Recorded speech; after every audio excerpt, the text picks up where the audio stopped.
Satyabama Institute of Science and Technology, Chennai and Sriperumbudur.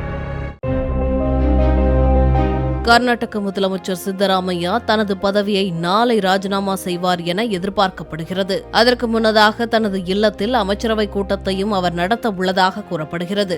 மாநிலங்களவை உறுப்பினராக சித்தராமையா ஒப்புக்கொண்டால் அவருக்கு கட்சியில் அமைப்பு ரீதியாக பெரிய பொறுப்பை வழங்க கட்சி தலைமை தயாராக இருப்பதாகவும் தகவல் வெளியாகியுள்ளது.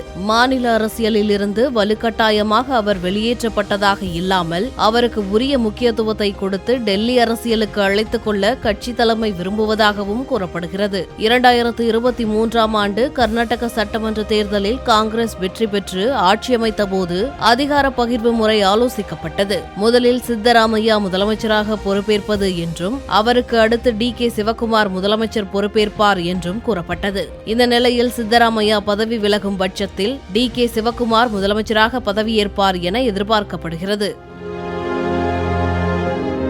Satyabama Institute of Science and Technology, Chennai and Sriperumbudur. Play store மற்றும் ஆப் ஸ்டோரில் இருந்து பாலிமர் செயலியை QR கோடு மூலம் பதிவிறக்கம் செய்யுங்கள். செய்திகளை உடனுக்குடன் பெறுங்கள்.